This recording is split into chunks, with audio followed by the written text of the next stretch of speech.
What's up, YouTube? We're back with another video. We have an electric dirt bike. Is this the best budget dirt bike on the market right now? Is this better than a Tudio? This is from Hoverhearts, okay? You guys know Hoverhearts is on the come up. I have their mini bike. I had the tested version. This is the released full version that's supposed to go over, or if not, 40 miles an hour. So we're gonna be testing it, unboxing it right now, and yeah, let's get into it. And as we always do, I'm sure I'll speed up this process. I believe there's actually only one side that's truly actually held down. You guys get your gloves and mask. They give you guys gloves and mask with this thing. Same thing, as you guys know, you guys get the carbon plate, carbon fiber plate. And then this is your front headlight right here. And your charger right here. And your owner's manual for the DZ009. And for anybody that's ever unboxed one of these, easiest way to do it is to cut the sides.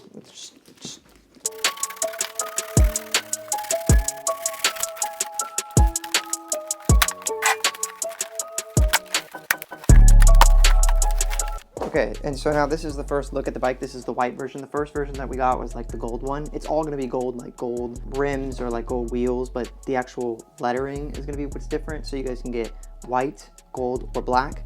They actually tried something new with the pegs as well. I'm actually very intrigued to see if this works better or worse. Probably for installation, maybe better, but like, I don't know, it's pretty heavy. So like it feels like a pretty heavy unit. So this might, you know, add more weight to, in my opinion, an already heavy bike, but I think it's gonna work itself out. It's pretty cool, I like it, so let's get back to unboxing. Just a little update of what we got going. We just installed the shock, so you guys are gonna have to do that on your own. Chain's already on, now you got the shock on right there, and then now we just have to do the front tire. Everything should, after that, be done. It is too dark, and it's actually been raining all day. That's why I wanted to do it today, so I'm gonna be taking it out tomorrow to finish off the video for the unboxing to go and test this thing. Okay, and after about, I would probably say an hour, this is definitely the fastest that I've assembled a bike. We have it. Super, super, super easy to assemble.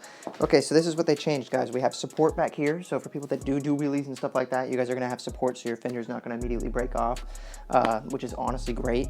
They have a, like a carbon fiber look to their chain protector. So like, you know, like the stuff doesn't like fly up and stuff and whatnot. Whatever that's called, okay? We do have a new shock. Okay, so we have new suspension, we have new brakes, they said. They changed like the seat a little bit because they said that it was kind of like slanted more down, and now that I've put the bike on the stand, I can see that it actually sits up a little bit higher as well because it's kind of slanted over more. It used to sit up higher. Everything was really, really easy. Everything is ready to go straight out the box, so you shouldn't have to do anything. You get hydraulic brakes. It's not a removable battery, and like I said, they changed the keys. Not sure how I feel about this. We will see. And I'm also going to ask them if you can use the old keys from like the older model, and it might not work like that, but if they do, that would be really cool because then I can just use those keys instead because, yeah, I'm not really sure how I feel about this. It kind of looks like a jet ski key. Like what? Anyway, but yeah, this is the white model. Like I said, there's 3 different colors. This thing is a 48 volt, 30 amp. It's supposed to go over 40 miles per hour. You're supposed to get 25 plus miles on a full charge, and that's real riding. This thing is just super, super clean, and like I said, we will be riding it tomorrow. Now that it's completely done, I just have to charge it, that's about it.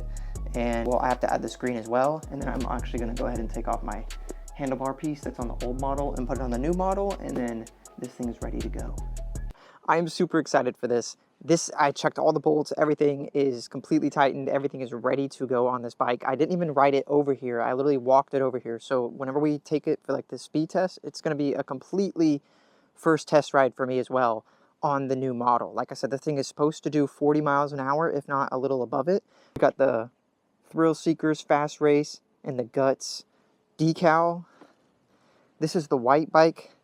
Overall, just a super clean bike, in my opinion. So let's just go ahead and get straight into the speed test.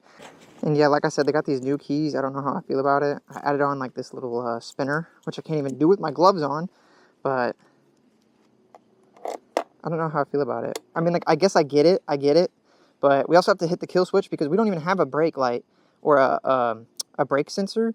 So I can't even take this thing out of park. The only way to take it out of park is to hit the kill switch. So let's go ahead. This is gonna be mode 1 right here. So like I said, whenever I first rode this thing, it was pretty torquey.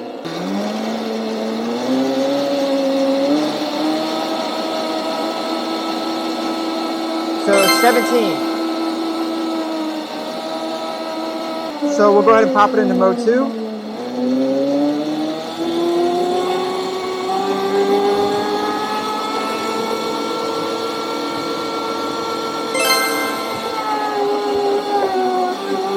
Mode 2 is looking like 24. We'll go ahead and pop it into mode 3.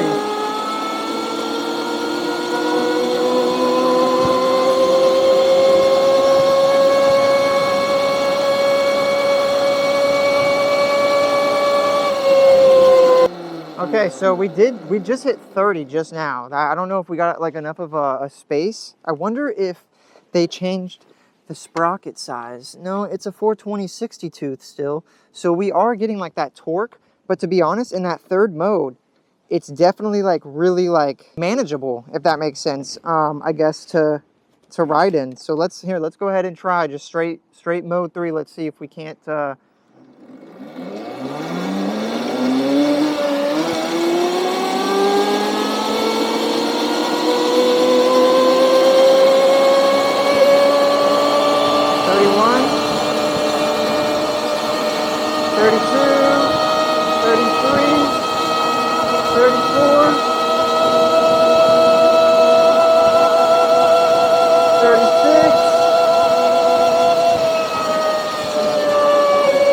So we just hit 36. So off the ground, whenever they were showing this bike, they were showing that this bike was hitting like 47 off the ground. I don't recall what the Tudio was hitting off the ground. It feels really, really smooth. That was the overall like speed test. I guess we can give it a go again. So we had 17 in the first mode, 24 in the second mode. We were hitting up to 36. I mean, it kind of sounded like it was still pulling, but at the same time. But yeah, I mean, Hoverhearts is definitely doing it right. They tuned this way better than they tuned the first bike. I will say that much because I can tell you that the first bike was just super, super finicky. I couldn't even ride the second bike or the first bike. I couldn't even ride the first bike at all with one hand. Like, it was so finicky and so movie and stuff like that. Like, this one is by far like tuned properly, I guess you could say.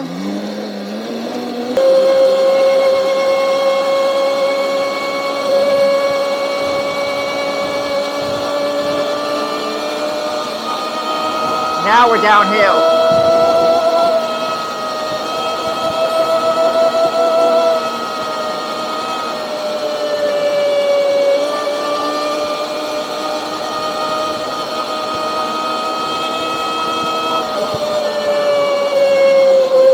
The bike is also getting faster. You have to look at like the quality that's going into the bike. You have to look at overall everything like with what the company is doing to the bike. And I think Hoverhearts is definitely going in the right direction, especially considering this is their first ever electric bike, right?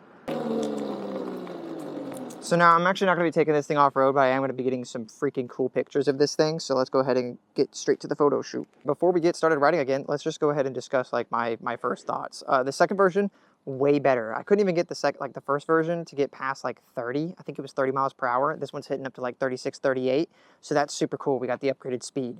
I think Hoverhearts is doing it right. This is their first bike, so you guys have to remember that. They're going to obviously probably be dropping more bikes in the future. They have really cool mini bikes. Those are gas ones. This is their first ever electric bike. And honestly, for the price, I don't think you can beat it. And I think it is probably one of the best budget bikes right now for the price. Honest with you, I do think it's louder, but faster. I think they did, okay, so they did a suspension upgrade. They supposedly changed the brakes. What else did they do? They changed the tune in the bike. They didn't change the controller. They changed the tune in the bike. So different suspension, new brakes. We also have like a carbon fiber like plate thingy here now, which, I mean, I guess, you know, that's pretty cool. It looks nice. I don't know what else changed. They changed the keys, which I don't know if I actually like that. But like overall, like I said, if you just throw on an ODI plate, even the plate that they give you is super nice. But if you just throw on an ODI plate, I mean, the bike looks like so aesthetically nice. It just looks really nice. And these are all stickers. So if you really, really wanted to, once you buy the bike, you can actually just take these off. Like, that's it. It's simple and easy. Like the first bike that I have, I took off the stickers. I plan on leaving these on so I can show you guys the bike, rep the brand for a little bit. But after a while, yeah, you bet your ass I'm getting rid of these letters. Go ahead and look at this top speed data right here. Hopefully you guys can see this. So we just did like a 0.43 mile run. Okay, so like almost a half mile. Okay, 1228 was the average, 38 miles per hour top speed. I think it could have done more. Man, I got all the way back to the house and I completely forgot that I did not even record an outro, so. But yeah, guys, I think that this is one of the best budget bikes right now on the market. I'm gonna leave everything linked below for this bike. And obviously, if you guys are interested in this bike, you guys can actually use my code as well to get a discount. If you guys like content like this, please make sure to like, comment, subscribe so we can make more content like this for you guys.